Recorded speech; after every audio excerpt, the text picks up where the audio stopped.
to A Well-Designed Business. My name is Luann Nigara, and I'm so glad you found this podcast. Together with my husband Vince and our partner Bill, we have grown our company WindowWorks from the ground up.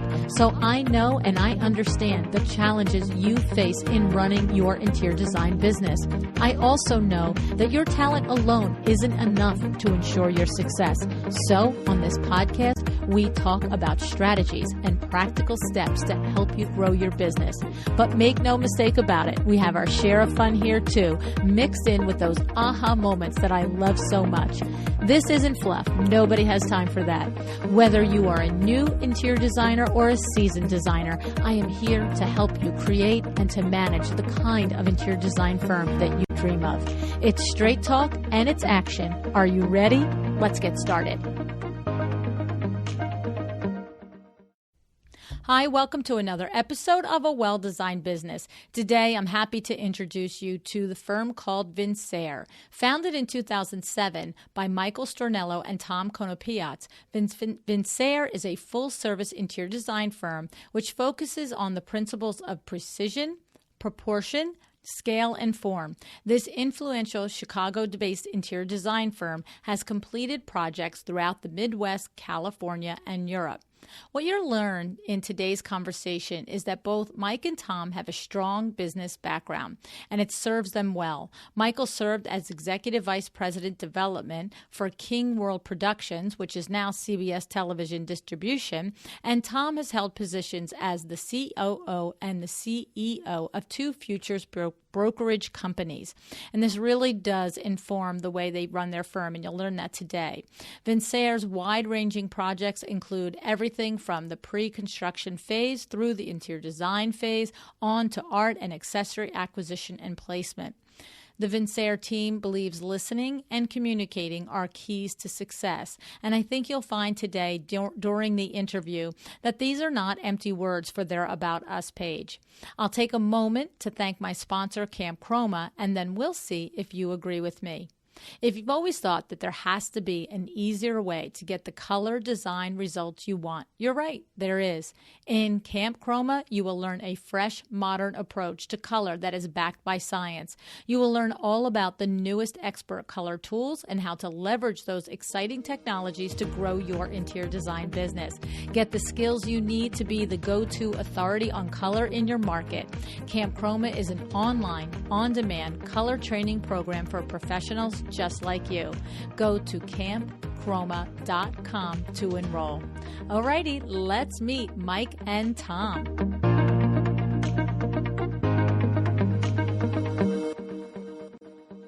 Hi, Mike. Hi, Tom. Thanks so much for joining me on A Well-Designed Business today. Hi, Luann. This is Mike. We're very happy to be with you today.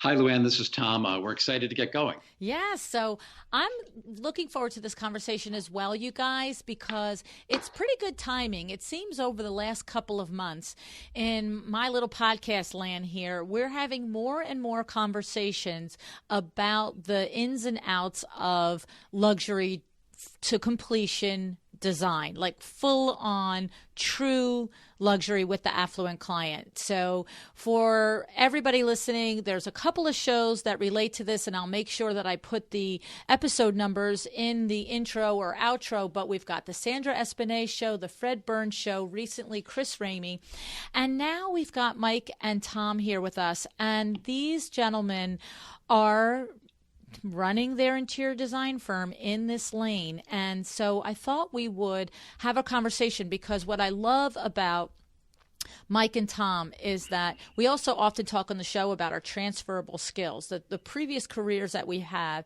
and how they translate when we run design firms. And of course, I'm going to add one more thing that I always say in there. The better business person you are, the more successful, faster your interior design firm will be. And so these two guys come to this as fully fledged cooked businessmen before they open their interior design firm.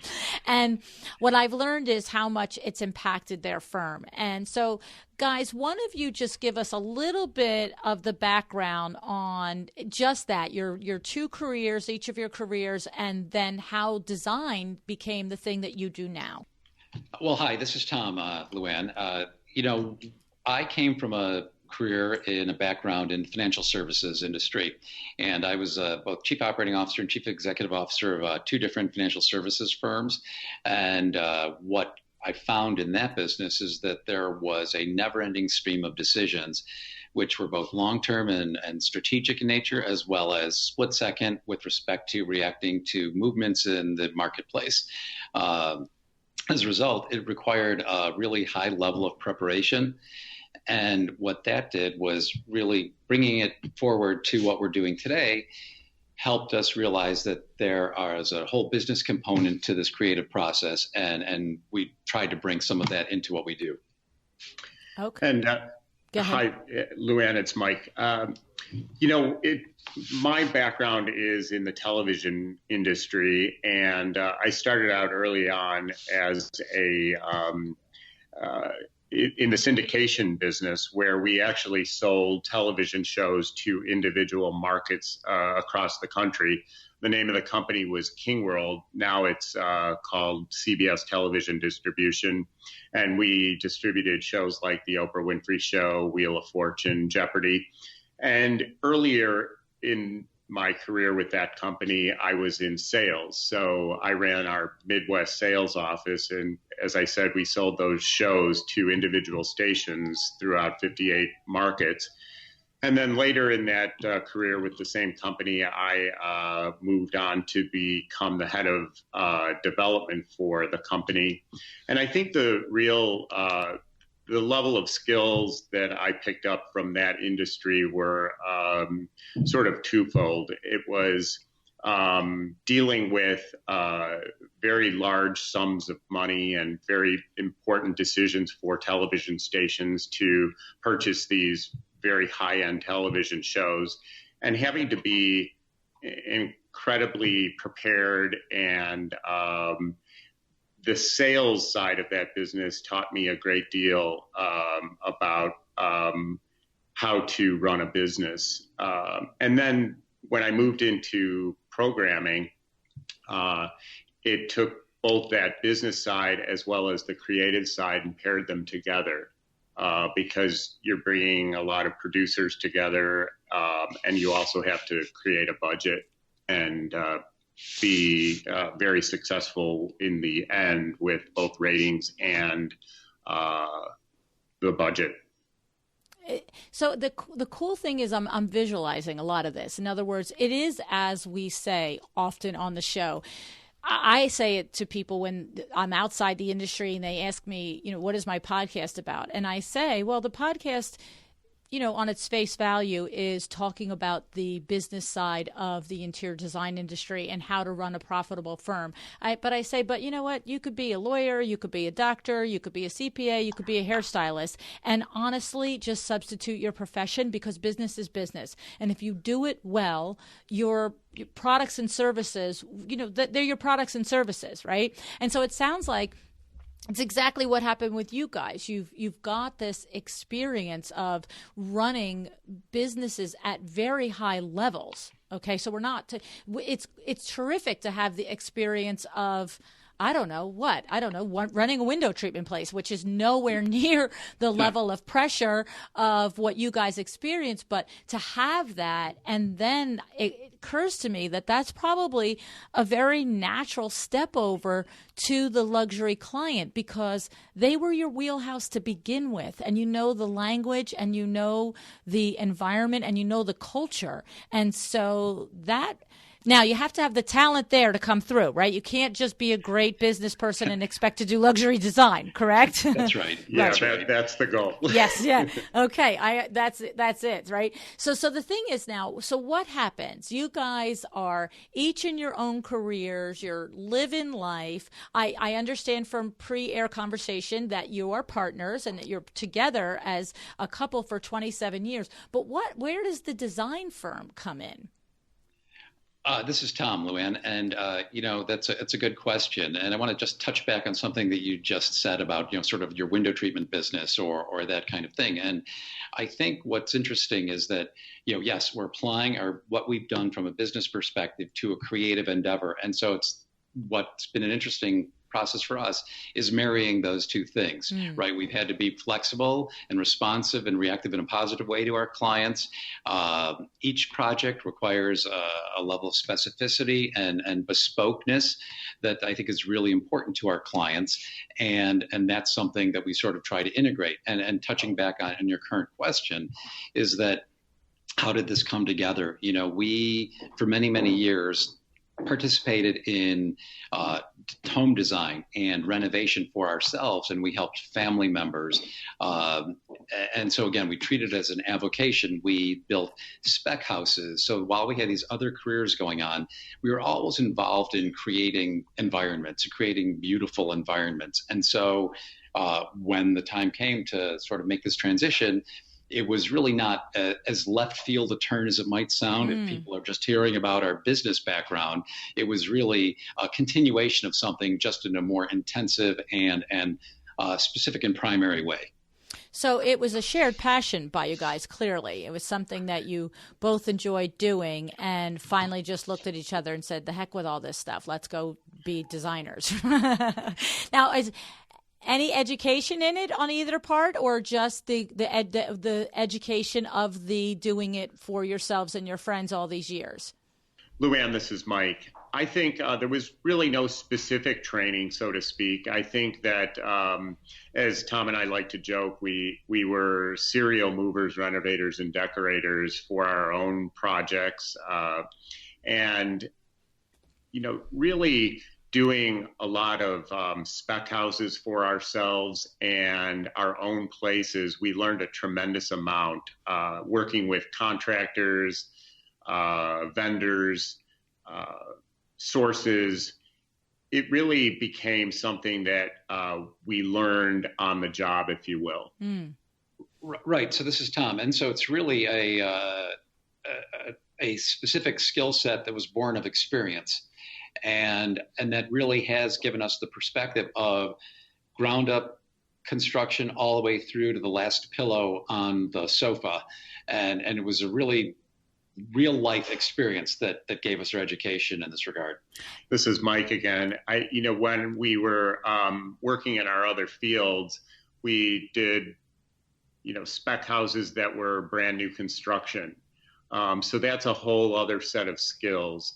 And a couple of times we did major renovations for our own homes that were in vintage buildings from, pre-war buildings.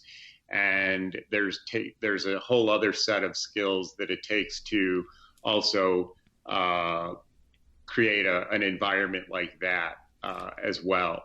And when you guys were doing those projects all through the years, were you working with designers on any of them? Was there a period where the first couple you worked with a designer? And not that doesn't, and my point is that you had the safety net of a designer, but you were still absorbing and understanding the process and the way that it happens? Or did you always do it, the two of you, without the aid of a designer? Well, hi, this is Tom. Shockingly enough, maybe we never did use the assistance of a designer. I don't know if that was arrogance or lack of knowledge. Right. Well, a lot of people do it, but a lot of people, I've interviewed a lot of people that have said in the beginning, I worked with designer after designer, and then I finally realized that I loved it. I had the passion for it, and I had learned a lot through the way, of doing it. But that's not your path. You guys did it on your own. Okay, so now this leads me to ask this line of questioning. Like, I have looked at your website. Your work is outstanding. This is elevated work. This is full luxury design. Not, I just say that it's luxury, and I hope somebody thinks it is. Okay. Thank you. Well, thank you. Truly, truly, truly. And so what I wonder is what would you look back and say in the beginning were some of the key? There had to be mistakes. There had to be key aha moments. There had to be. And even though you were the client, you see, usually a designer comes up, they open their firm, and their 15 years of, getting their feet wet and earning their chops is on clients. But you basically did that on yourselves, right? I mean, that's exactly what we're saying. You did multiple style homes from new construction to pre-war to renovations to probably places where you just had to decorate as opposed to completely construct or renovate.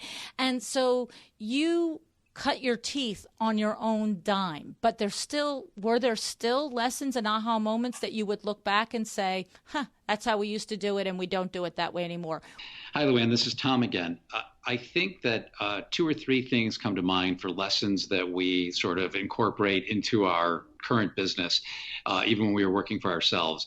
I think first and foremost, we figured out that it's really important to work with the best trades possible, making sure that a general contractor is reputable and has a background himself or herself so that we know that there's a track record. And it's not always best to get the least expensive, nor is it necessarily always the best result to have the most expensive. It's a combination of both cost and skill set and appropriateness for a given job. And trustworthiness. And trustworthiness is another important component. So that's one thing that I think we would say is really, really important that we brought forward. Another thing would be to say that preparation is very, very important in a job, and we incorporate it on a daily basis. And one of the things that we do in our business that we think is a differentiator is we're working on 2 brand new homes right now, one luxury home in Lincoln Park and one in the Lakeview area. And we are designing these homes from the ground up. One's a gut renovation, but it's essentially a completely new home. And we are building it in 2D and 3D and walk through these homes and make sure that there aren't any problems with what our vision is for the place, so that when we actually begin the process, we're pretty sure where we're going to end up. And those are things that we wouldn't have done then, and we wouldn't have had the skill set or the staff to do.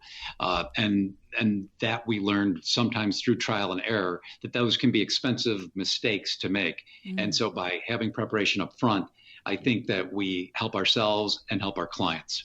Let me ask you about that 2D and 3D. Don't mind my naiveness here now. Is that a computer 2D, 3D, or are we talking about you build those little things like when you go in and somebody says, here's what your house is going to look like? Mike, it's both computer-based. CAD is generally 2D, and so we will start out with a floor plan and look at how the flow of the floor plan works, and making sure that we check off every item that a client has in their wants and needs list. And then once we sort of come up with what we feel is a solid floor plan, we build it literally in a 3D model. And our firm, we use SketchUp, where we feel very comfortable with SketchUp. It's a very user-friendly program. And what we find is that it not only helps us while the client isn't here, while we're actually designing, when we work out all those kinks and we sit down with the client and show them, they are literally in awe, because they really can get a sense of walking through their home in person. We could show them their home at 3:00 on July 4th, whether it's or like December 5th, and in Chicago, those are vastly different times of the year, and the light is very different. And people really have these sort of aha moments that they're oftentimes joyful, like, wow, that's really great. I can see what you're saying. Wow. I can see what you're building for me. So that's a valuable component. I mean, we've had, I don't know if either of you, I know that you told me you listened to the show. I don't know if you heard the show a couple of months ago with Darla Powell. Darla is an interior designer who's literally at this point, summer 2018, in business a year and a half. And her firm, you guys, you have to follow her on Instagram. Go look at her feed on Instagram when we're done. Great. She has, I think it's over 10 or 11,000 followers in a year and a half. And her firm has just taken off like skyrocket. And the reason I bring Darla up is because one of the things that she mentioned, and I said to her, I said, Darla, how did you do this? And when I interviewed her, it was a year's time. I said, how did you do this in a year's time? And one of the things, there were many things that she did, but one of the things that she said was, the things that I did not have a skill set at, and she specifically mentioned giving clients drawings and renderings and things like that. She said, I learned that I was much better off and my projects went much better from a standpoint of closing higher end sales if I provided those tangibles that created a more professional presentation for me, and therefore the client in her particular case didn't say, oh, you're only in business at 20 hot seconds and you're new and da-da-da. She came out the gate looking like a big girl design firm, right? And so what you guys are expressing is that when you work in this high-end luxury market, when you deliver these types of things, it is full, it's what Chris Ramey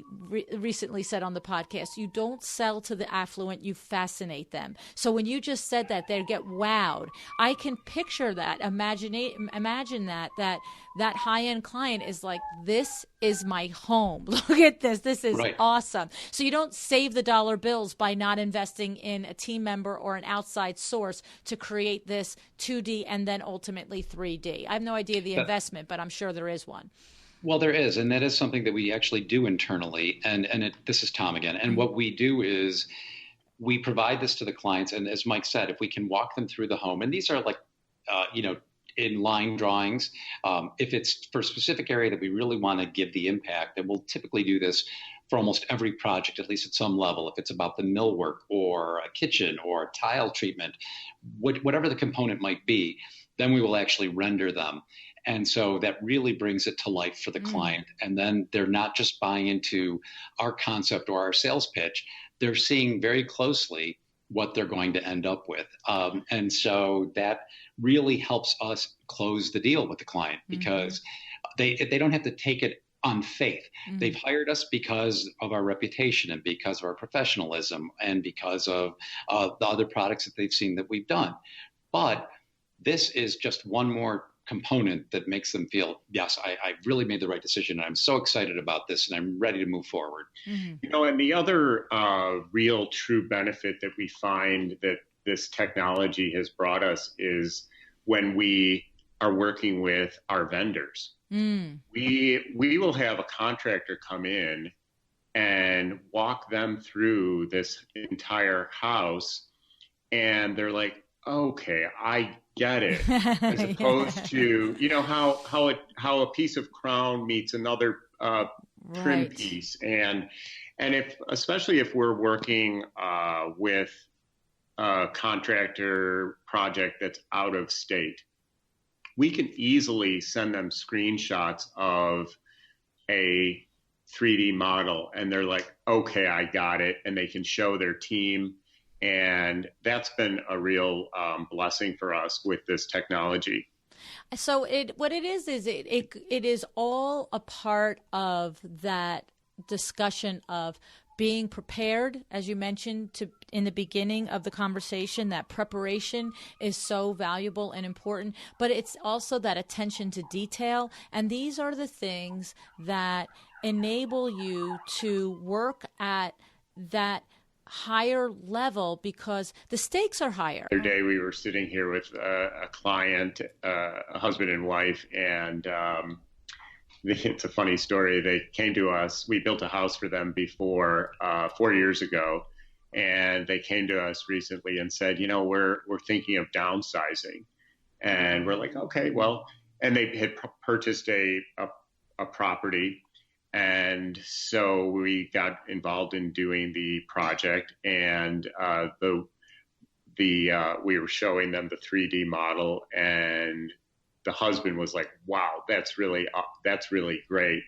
And Tom said, "Well, it doesn't come without a little bit of a steep price." And the wife turned to us and said, "Well, if he loves it, it doesn't matter what the price is." Right. And he was like, she was kind of giving him a little elbow, And in the context is that the whole concept was that they were going to downsize. And now what's happened is that the house they're actually having 200 more square feet. They're going to be over 6,000 square feet for their downsized home. So, no way. So it's funny. Well, because you fascinated him. Right? I mean, exactly. The thing is, too, just because someone can afford something doesn't mean they'll just buy it if you have not expressed that value and that the intangible thing that it brings to them. Do you agree to that? 100%. I will tell you that irrespective of a client's wealth, all of our clients, to a man or woman, are value conscious. Right. And again, they may define value differently, but ultimately they are aware of what something costs. And so that's something that we actually deal with every client. And without getting too much into the detail, we have a client that we finished a home for that turned out really, really beautifully, and they're thrilled with it.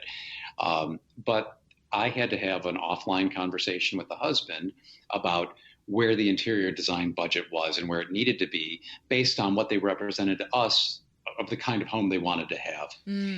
And so we talked about, he's a money manager, and we talked about the utility of his money and how long they planned on being in the house and what that would break down to on a monthly basis over the period of time they expressed they would want to be in the house versus what they'd invested in the infrastructure of the house, which we'd done from the ground up, and what small percentage this additional money would be on their overall investment. And he came back to me and chuckled and said, "Well, since you put it that way, I agree with you. Let's go forward." And I'm sure we're probably talking about several six figures on what the extra was. But like what you That's said, correct. Yes, That's of right. course, Yeah. Exactly. I knew it. Tell us about whether the budget is $3 million for the design or $50,000. There is, especially with the affluent, there is a point where things will start to become over budget, but that they A, can afford it, and B, probably want it, but you don't just run past the budget without the conversation. So talk to, like that guy, you did the whole value thing, but what if it's a smaller thing? What if it's one $20,000 sofa is going to put the budget out of whack? We're not talking about several six figures. We're talking about, how do you address that with somebody? Well, that's an interesting question. And, we run into this all the time. As I said a few moments ago, I mean, all of our clients are value conscious and value driven.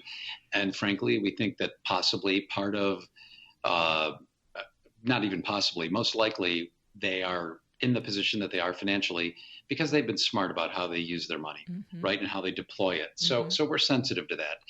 And I will tell you that in a situation with a sofa, I think what it really comes down to is we really try to take a holistic approach to an entire project budget. And we will say this, and we will actually engage before we even go to the client we'll engage internally with horse trading. Literally, Mike and I will sit across from each other and say, well, can we swap this out for this? Because we think that our clients are the most happy when they know at least we've made our best effort to be sensitive to the budget that they've given us. And if we get to a point where we can't horse trade anymore, and that might be where we come down to this $20,000 sofa, to say, look, this is what we've done. This is how we've approached it. We still think you need this sofa. And here's why, because this is the anchor piece for this living room or for this library. And it's important. And these are the other trade-offs we've made. We're still giving you a fabulous, jaw-dropping environment, but we can't do it without maybe exceeding your budget by this amount. And I think you can decide. You can say yes or no, but don't, say anything when we're all done and you wish you had the other sofa. That's right. We will say that. Well, right. I think they also appreciate our explaining to them that we have gone through scenarios with other sofas, so to speak, and show them that we've worked through this and we keep coming back to this particular need and why this particular sofa works best for their environment. And I think that technology plays a role in that as well. When we can show them in that living room and build this completely in three-dimensional modeling, we can show them the other alternatives. And they can see why we're suggesting what we're suggesting and why it works.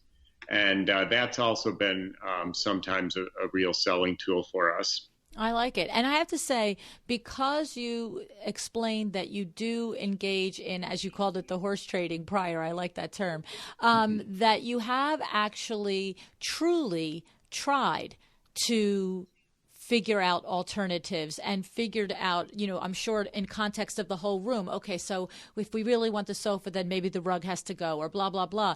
But when what I can visualize is that when you have in full honesty done that, then when you express that to the client, it's so authentic that it isn't a matter of them perceiving or feeling like you're simply padding the bill, that you're just trying to put it in there. So the point is that it has to be real, right? You have to have had that exercise of, well, we love this sofa, but could we do it with a less expensive one, right?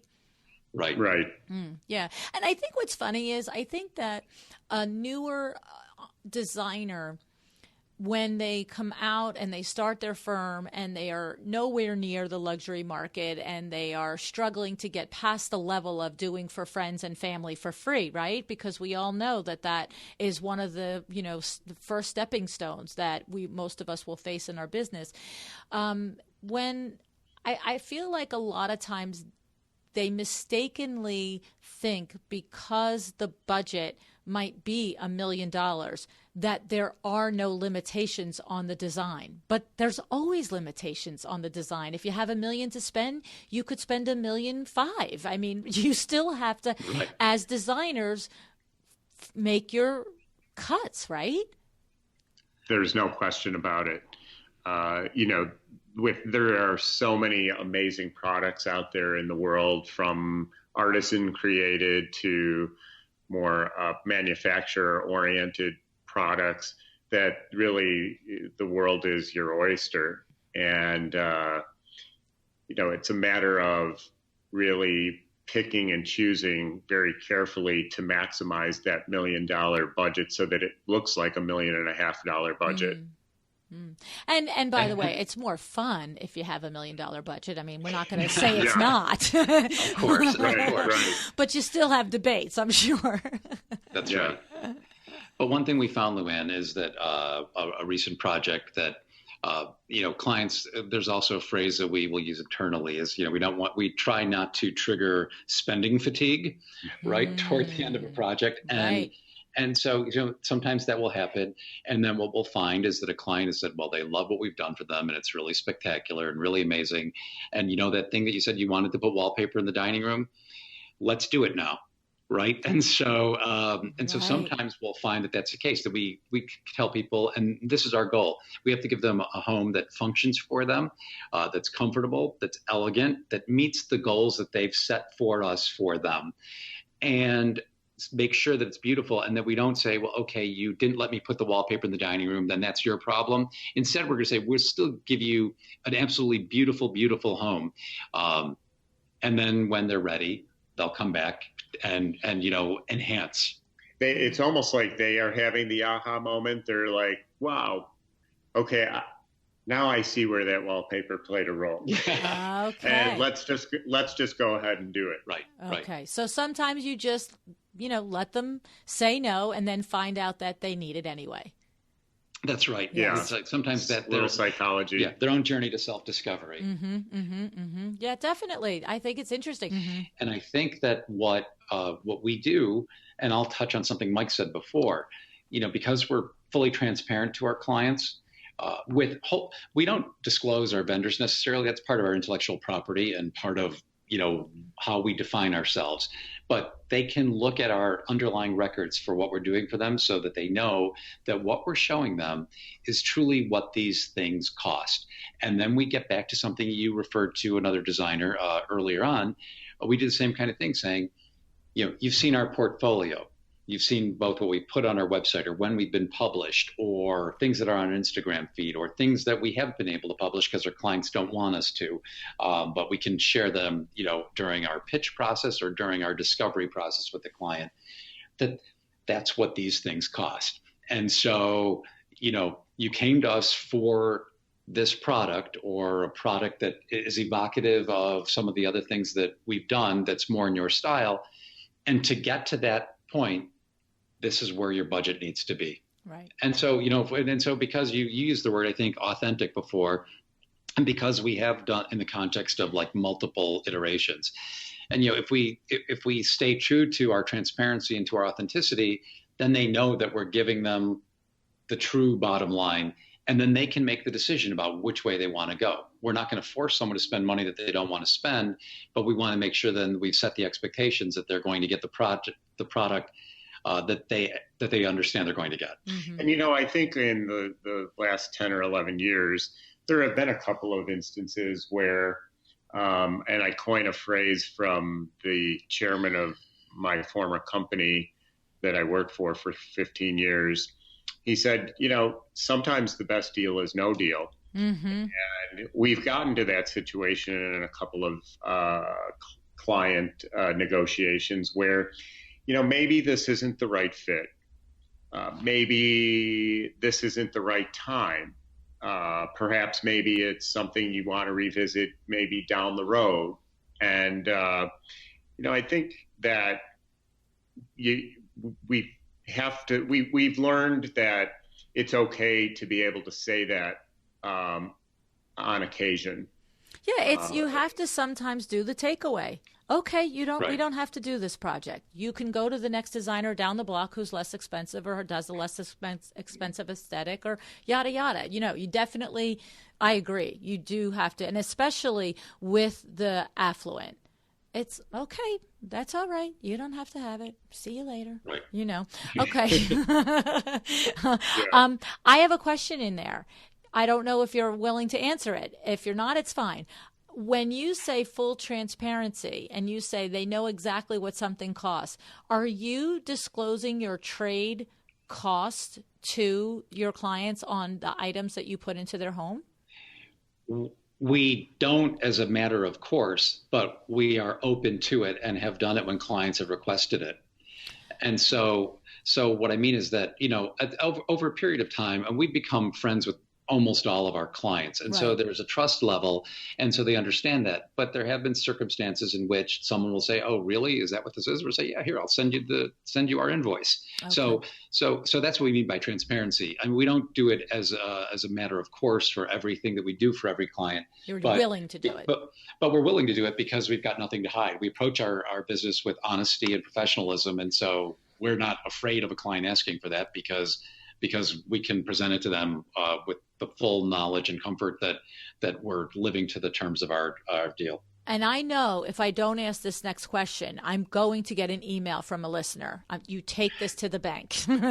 Okay. So I'm going to ask it. And again, if you'd rather not share your prerogative. But so does that mean if you are specifying a $20,000 sofa, are you putting 30%, 40%, 50% on that? Are you selling it at its net cost and you're earning money through design fees or hourly fees? Because they're going to ask me, Luann, why didn't you ask them how they price?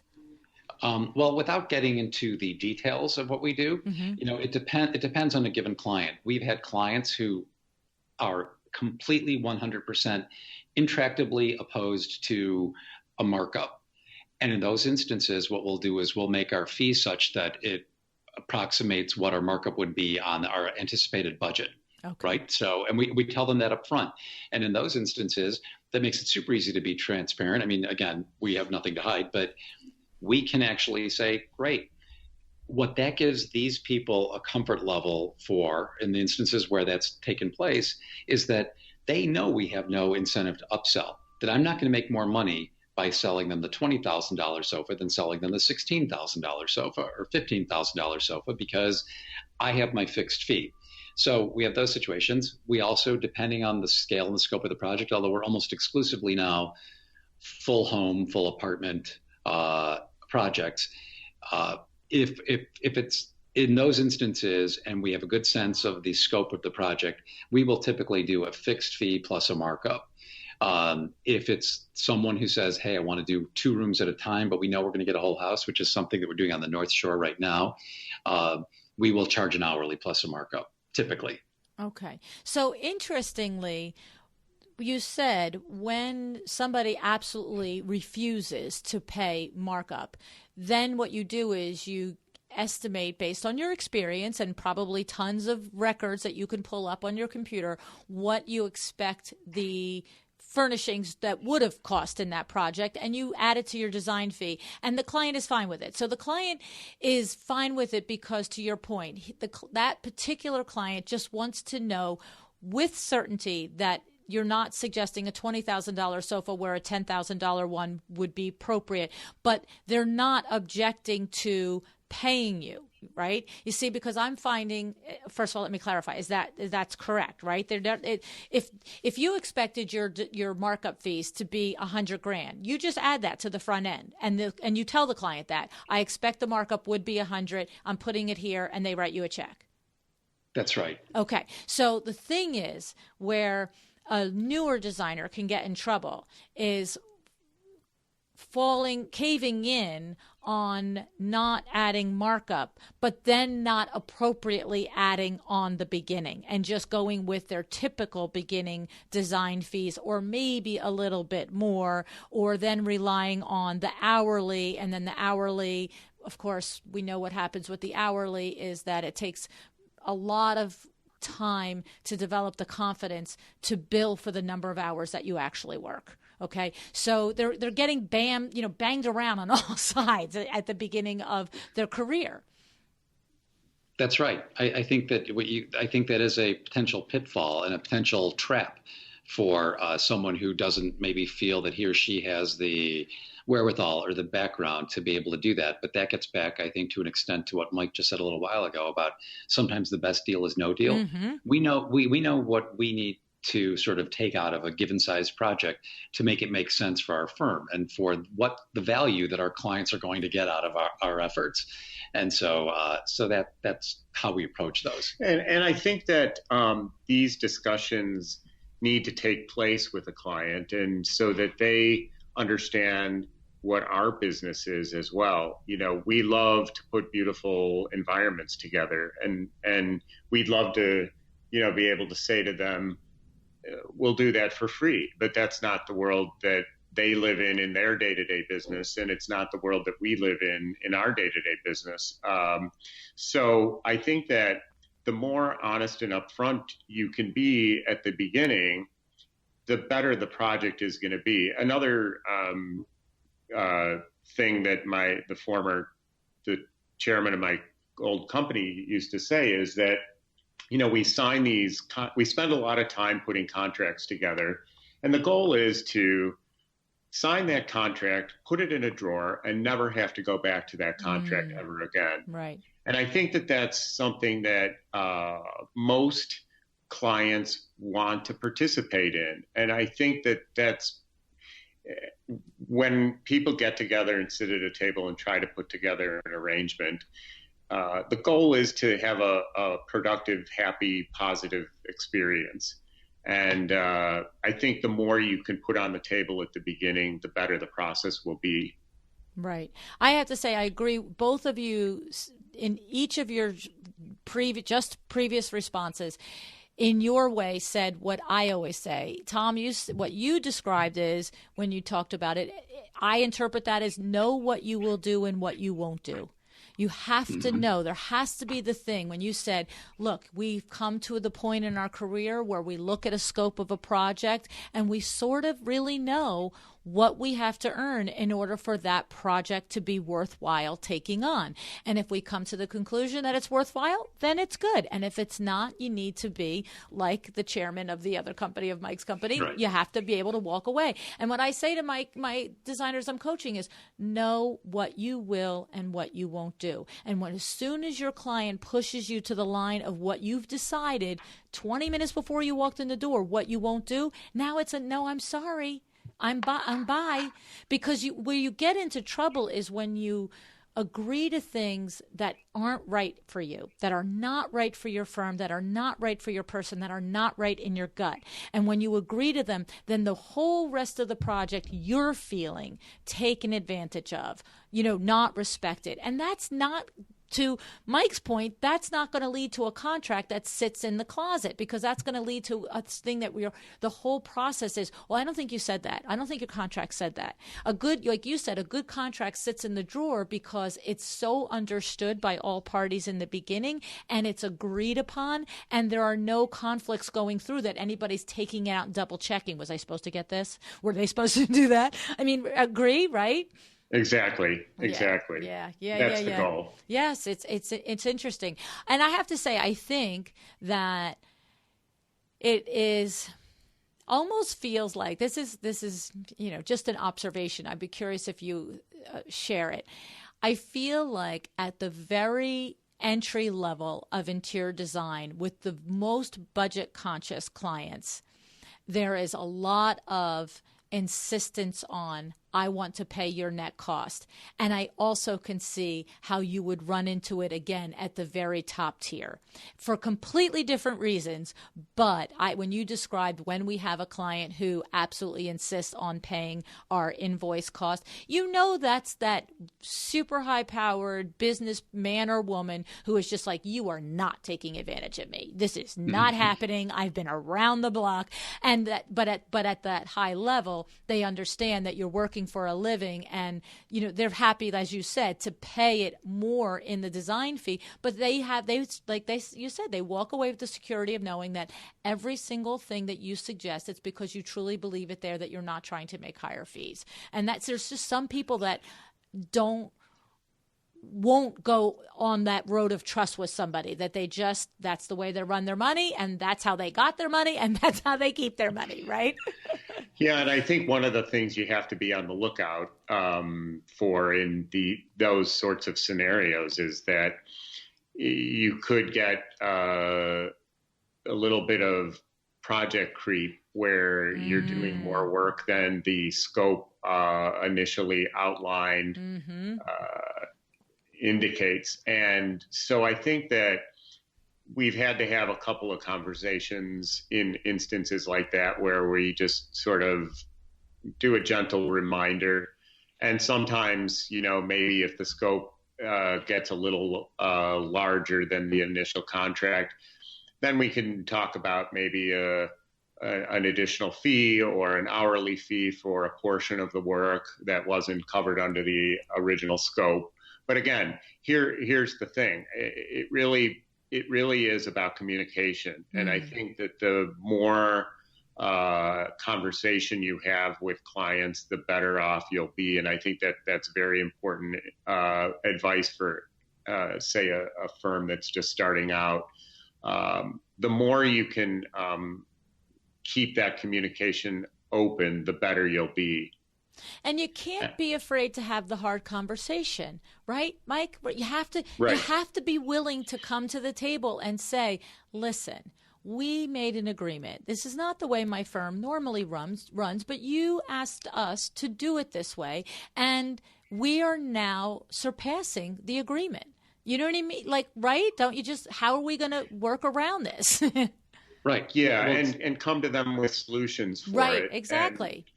And sometimes, if we're doing a whole house construction design and then, construction and construction supervision without, being the general contractor, we have specified in our contract that if zoning and or, neighbors can weigh in Chicago for these narrow 24, 25-foot wide lots to some extent.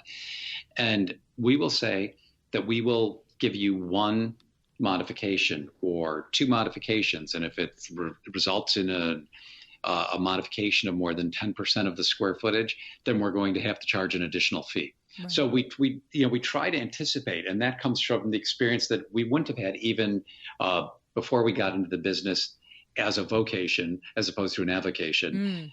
And so we've tried to anticipate these things in our contracts with people, in our conversations with them, so that we do what Mike said earlier, which is have a contract that covers the different scenarios and be able to put it away and not have to revisit it. Right. Yeah, it's all about the agreements up front. That was the other point I was going to make. Tom, you alluded to my thing about know what you'll do and what you don't do, and Mike, you had talked about what your conversation alluded to was the agreements up front. Understand what we're going to do and stick to it, and then when you're going to change it, well, then everything changes. You just don't get to change your side of it, Mr. Client Man. Yeah. My side changes too. So now here's the thing. We have gone a long time here, but there's one part of the conversation. There's one part when there's something I want to introduce to the conversation with before I let you go. You guys are partners. You're partners in life. You're partners in business. I'm wondering, when you tell me that, Tom, your background is as COO and CEO, and Mike, you said your background was in sales and negotiation and, making those deals. I'm curious if Tom, if you lean more towards the operations and project management, and Mike, you're more of the rainmaker and the big picture guy and, creating the vision, or are you going to buck the stereotypes of just judging you guys on your paper words and titles? Well, I think maybe we would buck that. Okay. I will say that I probably handle a little more of the overall business operation, just because that's what I did forever. One of my roles, I had 700 employees, right? So operations is kind of my thing. Right.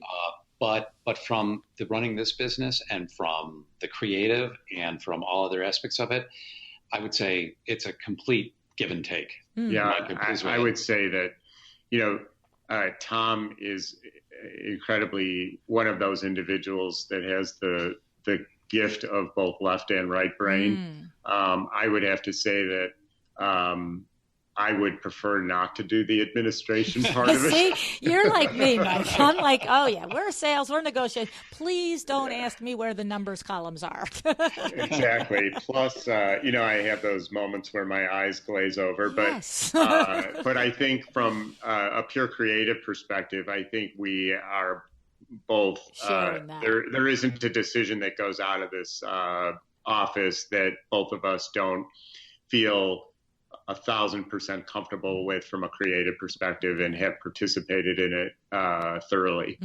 So the thing is, though, that what I'm hearing is, while it's not a separation, there's many firms that I have interviewed. Shay McGee comes to mind, where Shay is all about the creative and Sid is all about running the business. Okay, so you're not delineated in that way, but you do have the actual tendencies that I could make the stereotype leap to, that Tom is more the operations. And by the way, I want to share with you, it's not from your discussion. It's not from the things that you guys have said. From sometimes you can really just tell the personality, but it was more like, if I have to look at their background and what they told me their positions were, I'm going to make this leap at this guess. And so, but from a discussion standpoint, neither, and I'm usually able to pick those things up, but what I'm saying is, when you tell me that you both have a healthy amount of right brain, I'm not at all surprised, because one of you, Tom, is not just coming off as a numbers guy.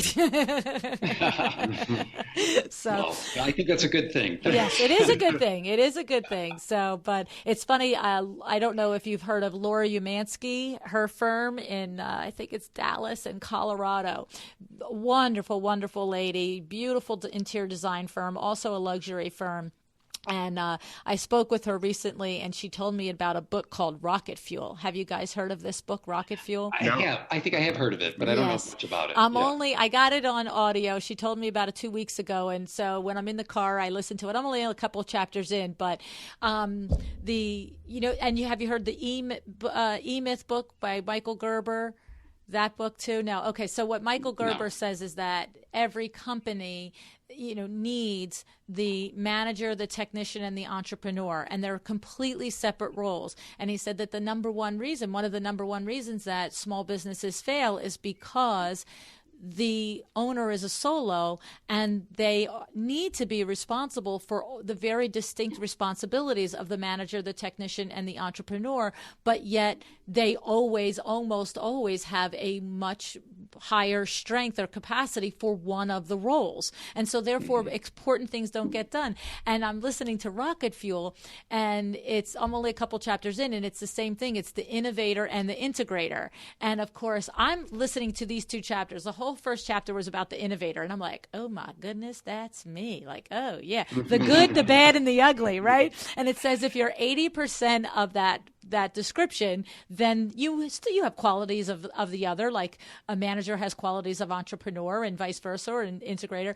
But if you're 80%, and then I get to and of course what was funny is I was like, well, my husband Vin runs our business with me, and I'm like, well, Vince sort of has that quality. I'm like, yeah, but he doesn't have that one. He doesn't have that one. I'm like, oh, I got that one. Then when it was the integrator, I was like, oh, sweet Jesus. Okay, there's his face, and I'm nowhere here. So it's great all when balance, right? That's the thing. It's great if you're lucky enough to have a partnership in business that you have complementary skill sets, that you're not both just a rainmaker or a salesman or whatever, that somebody has that, COO experience. Well, that's right. Yeah. Exactly. So it's a great gift. It's one of the things that a lot of the designers, when I work with them and coach them, one of the actual sentences that has been asked of me many, many times is, Luann, I listen to your show. I know that you have Vinny and he does all the finances, but what do I do? Because I don't have a Vinny, right? And so, that's when you have to hire trusted people, but it is really terrific if it's right there in your own dynamic. So you guys have got it going on, I have to say. Well, thanks. Yeah. We feel lucky about that. Yeah, thank you. Yeah, so I really enjoyed our conversation today. It's a difficult conversation to constantly peel back the layers of this mystique and this aura around luxury design and luxury clients. I do get a lot of emails about it. A lot of designers do aspire to get to this level. And, it's something that we could talk about for hours because it's so, in one hand, it's intangible. On the other hand, there are principles that go along with it. But, it's like opening, what is it, like the bloomin' onion at Outback? It just keeps going and going. Exactly. So, well, thank you so much for taking the time to share your experience and expertise with us today, guys. Well, thank you, Thanks Luann. so much. It was a delight. We've really enjoyed it.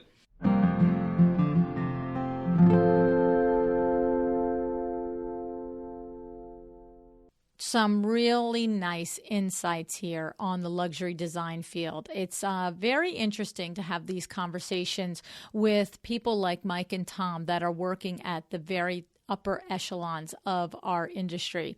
And if you too like these conversations surrounding the luxury client, as I mentioned in the episode, look these shows up. Chris Ramey, number 345, Sandra Espinay, number 287, and Fred Burns, number 289. Now, you know that Fred is one of my most favorite Power Talk Friday experts, and he's been on the show many times. But 289 is the episode where he talked about the habits of the luxury interior designer. Okay, now, I love the way these guys, Mike and Tom, think. Some specific things that they mentioned are your relationships with your vendors are paramount, right? That was one. Also, the trust and the trustworthiness of your vendors, okay?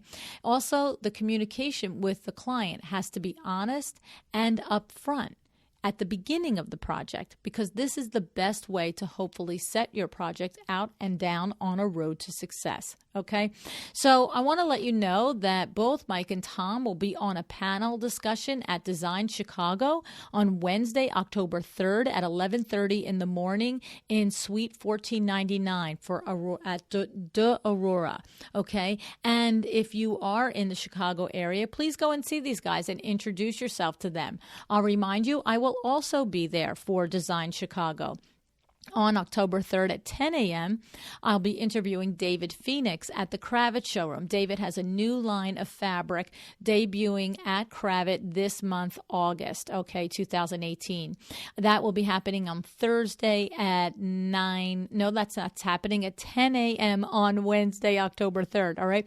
Then Thursday at 9 a.m., I will be at the Lefroy Brooks showroom talking with two of our previous guests, Chad James and Candy Scott, about scaling your firm intentionally.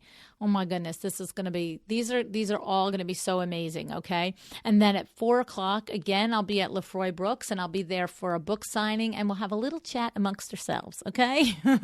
So please join me. And while I'm at it, I'm just going to mention that another previous guest of mine on the show, Claire Stasak, is also going to be on a panel discussion at Design Chicago on 10:30 on Thursday morning at Artistic Tile. Okay, and if you hadn't noticed, not any one of our presentations actually conflicts time or day-wise with the others. I mean, I'm just saying, so you really could come to all of them if you wanted to. And I certainly do hope that you do. I really love and look forward to meeting you at live events like this. It's really just so much fun. And it's, you know my voice, but I don't know you or your face or your voice. So that is so much fun. All righty. Speaking of meeting you and meeting me, are you thinking about joining one of my masterminds? Because the time for thinking is coming to a quick close, and it's the time for acting and the time to doing, okay? There's still a little bit of time to get in on them. We're going to meet every 2 weeks, more or less, from the beginning of September to January, with the expressed goal of helping you grow your business savvy, your business skills, and your confidence as a business owner. All right? Please go over to luannniagara.com, click on the Events and Coaching tab, and you will find the information about the masterminds there. If you're wondering, what the heck is a mastermind? Is it for me? It looks like a lot of money. I'm not really sure. Then DM me on Instagram, and we will arrange for a little 15-minute conversation for me and you so that we can figure out together if it is a good fit for you. I have to say, I've had many of these conversations over the last several weeks, and there's been at least a half a dozen times that I've literally said to a designer, it's not for you. This isn't what you need right now. And so I'm not going to take your money. I'm not going to put you in it if I really, really don't believe it's going to benefit you. On the other hand, I have met several of you that I really think it's a great idea for you. So, alrighty, I hope you'll think about joining the masterminds. Take your business to the next level. You've got 4 months left of 2018. What are you going to do with them? All right? I hope you decide, set an intention for yourself, commit to doing something to impact your business for the better. Decide to be excellent. Thank you so much for joining me again today. This podcast is a production of WindowWorks, your resource for custom window treatments and awnings. To learn how we can help you on your next interior design project, go to www.windowworks-nj.com. And if you're interested in working with me on your business, either through masterminds or one-on-one coaching, or you want to know how to get my book, The Making of a Well-Designed Business, or you just want to know what's going on in the podcast land and where I'm going to be, all of that is found at luannniagara.com. Thank you so much. Have an excellent day.